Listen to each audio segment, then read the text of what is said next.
Union law minister Shri Arjun Ram Meghwal. Arjun Ram Meghwal ji नमस्ते। मैं आनंद बोल रहा हूँ। Thank you for speaking with us sir. आपने हाँ कहा, आनंद जी, नमस्कार आनंद जी। नमस्ते। आपने कहा डॉक्टर मनमोहन सिंह जी का निधन आपके लिए व्यक्तिगत क्षति है।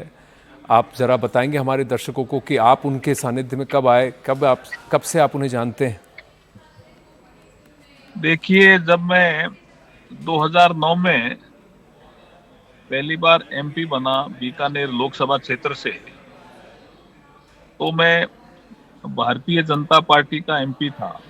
हम विपक्ष में बैठते थे जी और मनमोहन सिंह जी हमारे प्रधानमंत्री हुआ करते थे, देश के प्रधानमंत्री। तो उनको बोलते हुए भी हमने सुना, उनके साथ कभी कुछ ज्ञापन लेकर के भी जाते थे, तो उनको जो विषय रखते थे उनकी गहराई में जाते हुए भी हमने देखा। और कुछ कुछ सरकारी प्रोग्राम होते थे विज्ञान भवन में या कहीं और, तो वहां भी उनको सुनने का मुझे मौका मिला। मुझे लगता है कि इस देश के प्रधानमंत्री तो वो थे ही, लेकिन प्रमुख अर्थशास्त्री थे। और जिस दौर में अ, देश ने जो कुछ बदलाव किए आर्थिक क्षेत्र में, उस दौर में बहुत शानदार तरीके से डॉक्टर मनमोहन सिंह जी ने देश का नेतृत्व किया। तो इन चीजों को लेकर के मैं कभी कभी उनसे मिलता रहता था, कुछ सुझाव भी देता रहता था। इसलिए मैं कह रहा हूं कि मेरे लिए कुछ व्यक्तिगत क्षति भी है। तो आप जब उनसे पहली बार मिले, आपके मन में जो उनके बारे में धारणा थी और वो जिस तरीके से जिस तरह से आपसे मिले, उसमें कुछ अलग था कि उसी स्वभाव के थे नहीं नहीं, और हमारे समान रहते थे? जैसे कुछ 0 आवर के एक दो ऐसे विषय थे जिनको उन्होंने ठीक समझा, और उस पे उन्होंने मेरे से लिखा के भी लिया और उस पे उन्होंने कार्रवाई भी की। इसका मतलब मैं समझता हूँ कि प्रधानमंत्री के नाते वो संवेदनशील भी थे। चाहे एमपी विपक्ष का हो और कोई अच्छा मुद्दा उठाता है 0 आवर में या क्वेश्चन आवर में, तो उसको वो गंभीरता से लेते थे, ऐसा मैं मानता हूँ। कोई ऐसा, इसलिए मैंने कहा कि मेरे लिए व्यक्तिगत क्षति भी जी, है।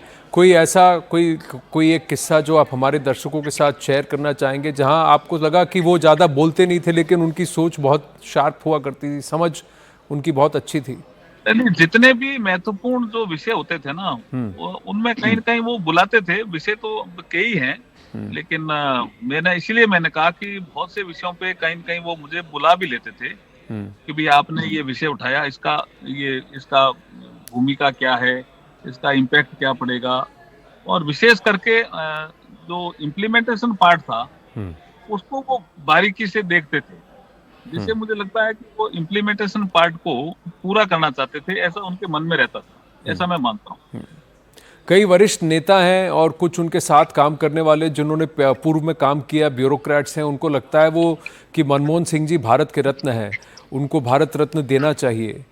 आप भी इस कोरस में हामी भरेंगे कि इसको कंसिडर किया जाना चाहिए?